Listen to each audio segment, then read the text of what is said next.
बिस्मिल्लाहिर्रहमानिर्रहीम अस्सलामु अलैकुम। लाखों करोड़ों दरूद मोहम्मद अरबी सल्लल्लाहु अलैहि वालैहि वसल्लम की ज़ात पर। आप देख रहे हैं डेली मेडिसिन यूट्यूब चैनल, मैं ज़िशान मकबूल। जी तो व्यूवर्स, आज हम एक बीमारी के ऊपर बात करेंगे। वो बीमारी ऐसी है जो हर एक इंसान को होती है, बड़ों को होती है, बच्चों को होती है, जवान को होती है, मर्दों को, औरतों को, हर एक को ये बीमारी होती है। वो बीमारी क्या है? वो बीमारी है मुँह में छालों का निकलना। मुँह में छालों का निकलना, होंठ फट जाना।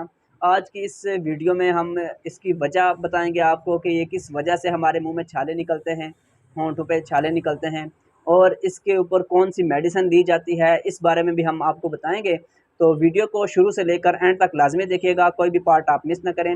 वीडियो की तरफ जाने से पहले गुज़ारिश है कि चैनल को सब्सक्राइब कर लें और बेल आइकन को दबा लें, ताकि हमारी नई आने वाली वीडियोज़ की नोटिफ़िकेशन आपको बर वक़्त पहुँचती रहें। बात करते हैं बीमारी की कि ये बीमारी कौन-सी है, किस वजह से होती है, इसका हल क्या है? ये बीमारी है मुँह में छालों का निकलना, होंठ फट जाना। आपने एक चीज़ देखी होगी कि जब आप बीमार होते हैं या कोई भी इंसान बीमार होता है और वो मेडिसिन लेता है, टैबलेट्स लेता है, हैवी टैबलेट्स होती हैं बीमारी की, बुखार की, तो जब वो बुखार से रिकवर होता है तो आपको एक चीज़ बहुत ज़्यादा तंग करती है। वो क्या है? मुँह में छाले निकलना शुरू हो जाते हैं, आपके होंठ फटना शुरू हो जाते हैं। तो ये बेसिकली इस वजह से होता है कि जब आप मेडिसिन खाते हैं तो ये आपके मैदे को डिस्टर्ब करती है। डिस्टर्ब करने की वजह से ये आपके मुँह में छाले निकलना शुरू हो जाते हैं, आपके होंठों पे छाले निकलना शुरू हो जाते हैं, आपके होंठ फटना शुरू हो जाते हैं। तो आपको चाहिए कि जब आप बीमार हों, बुखार हो आपको, अगर आप हैवी मेडिसिन ले रहे हैं, तो साथ में मैदे की कोई भी मेडिसिन आप लाज़मी लें, ताकि आप जब बीमारी से ठीक हो जाएँ, तो आपको मुँह में छाले ना निकलें। दूसरी वजह इसकी ये है कि अगर आप स्पाइसी खाते हैं खाना, स्पाइसी खाना ज़्यादा खाते हैं, 2-3 दिन अगर लगातार आप स्पाइसी खाते हैं या आपके पेट में बदहज़मी हो जाती है या आप हैवी फूड खा लेते हैं, तो उसकी वजह से भी आपके मुँह में छाले निकलना शुरू हो जाते हैं। बदहज़मी की वजह से, मैदा की असल वजह इसकी ये है कि ये मैदे को डिस्टर्ब करती है। मैदा जब डिस्टर्ब होता है, हीट पकड़ता है, गर्म होता है, तो उस वजह से ये आपके मुँह के ऊपर आके इसका इफ़ेक्ट पड़ता है और वो छालों की सूरत में सामने आता है।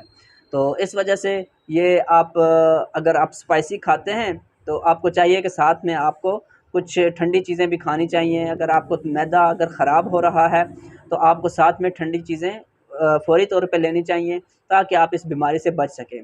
अब बात करते हैं कि ये बीमारी अगर हो जाए, तो बुखार होने के बाद अगर ये बीमारी होती है या आपके स्पाइसी खाने की वजह से, बदहज़मी की वजह से अगर ये बीमारी हो जाती है, तो इसका हल क्या है? तो अब हम बात करते हैं उन मेडिसिन्स की जो आप इस बीमारी के ऊपर इस्तेमाल कर सकते हैं। सबसे पहले हम बात करते हैं सोमोजेल की। ये सोमोजेल है। ये सोमोजेल मुँह के छालों के लिए बहुत ही अच्छी जेल है ये, ओरल जेल है ये, आप इसको मुँह के अंदर लगा सकते हैं। ये अबड कंपनी की है, बहुत ही अच्छी इसकी कंपनी है और इसका जो करंट रेट है 79 है। 79 रुपीज़ में ये आपको किसी भी मेडिकल स्टोर से, किसी भी फार्मेसी से बआसानी मिल सकती है। दूसरे नंबर पे हम बात करते हैं राइज़िक की। अगर आपको ये बीमारी हो जाती है, तो आप फ़ौरी तौर पे राइज़िक साशे का इस्तेमाल करें। ये है राइज़िक साशे 20 मिलीग्राम में, इसका इस्तेमाल करें, क्योंकि ये आपको बहुत जल्दी आपके मैदे को बहुत ठंडा कर देता है, जिसकी वजह से आपको बीमारी ज़्यादा नहीं फैलने देगी। आपके मुँह के छाले जो हैं वो बहुत जल्दी ठीक हो जाएँगे। तीसरे नंबर पे हम बात करते हैं राइज़िक की, राइज़िक कैप्सूल की। तो ये है राइज़िक 20 मिलीग्राम में कैप्सूल। ये कैप्सूल आप अपने साथ रख लें और इसका इस्तेमाल भी आप करना शुरू कर दें, तो ये बीमारी आपको बहुत जल्द ख़त्म हो सकती है। तो सबसे पहले हम बात करते हैं सोमोजेल की और देखते हैं सोमोजेल किस-किस बीमारी के ऊपर काम करती है। तो इसके अंदर जो फ़ॉर्मूला पाया जाता है, वो फ़ॉर्मूला है एंटीबायोटिक। एंटीबायोटिक कोई भी मेडिसिन है तो वो आपको बहुत जल्द इन्फेक्शन से दूर कर देती है, बहुत जल्द ही असर दिखाती है। तो ये सोमोजेल जो है ये एंटीबायोटिक है, तो ये अगर आपके मुँह के अंदर छाले निकलते हैं उसके लिए भी काफ़ी मुफ़ीद साबित होती है। अगर आपके मसूड़े दर्द करते हैं उसके ऊपर भी आप लगा सकते हैं, ये उसके लिए भी काफ़ी मुफ़ीद साबित होती है। और अगर आपके ज़ुबान पे छाले निकले हुए हैं, होंठ फटे हुए हैं, तब भी आप इसको लगा सकते हैं। ये इन बीमारियों के लिए बहुत मुफ़ीद साबित होती है और ये ओरल जेल है। ओरल जेल के अलावा आप इसको बैरूनी इस्तेमाल के लिए इस्तेमाल नहीं कर सकते। आपके फेस पे आप इसको इस्तेमाल नहीं कर सकते, अपनी स्किन के ऊपर, बाजू पे, किसी भी जगह पे आप इसको इस्तेमाल नहीं कर सकते। ये सिर्फ ओरल है, तो आप इसको सिर्फ ओरल ही इस्तेमाल कर सकते हैं। अब बात करते हैं राइजिक की। राइजिक 20 की बात करते हैं, और राइजिक साशे भी सेम ही है। राइजिक साशे का ये काम है कि वो बहुत जल्दी आपके मैदे को ठंडा कर देता है। और राइजिक जो है बेसिकली मैदे का है। मैदे के किसी भी प्रॉब्लम्स के लिए ये आपको मुफीद साबित होता है। आपके मैदे में तेज़ाबियत है, आपके मैदे में दर्द है, अगर गैस का कोई प्रॉब्लम है तो तब भी आप ले सकते हैं। अगर आप हैवी मेडिसिन खा रहे हैं तब भी आप राइजिक का इस्तेमाल कर सकते हैं। ये बहुत ज़्यादा फ़ायदे हैं। ये हमारी एक वीडियो है प्रॉपर राइजिक के ऊपर, उसका लिंक मैं डिस्क्रिप्शन में ऐड कर दूँगा। अगर आप वो देखना चाहते हैं तो लिंक डिस्क्रिप्शन में होगा। ये थी हमारी आज की कंप्लीट वीडियो सोमो जेल के ऊपर, राइजिक के ऊपर और मुँह के छालों की बीमारी के ऊपर। उम्मीद करता हूँ आपको वीडियो अच्छी लगी होगी।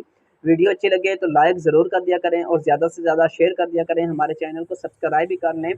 किसी भी बीमारी के बारे में, किसी भी मेडिसिन के बारे में आपको जानना हो, आप हमें कमेंट में पूछ सकते हैं। हम आपकी बताई गई मेडिसिन बीमारी के ऊपर कंप्लीट वीडियो बना के आपको बता देंगे। मिलते हैं नेक्स्ट वीडियो में, तब तक के लिए अपना ख्याल रखिएगा। अल्लाह हाफ़िज़।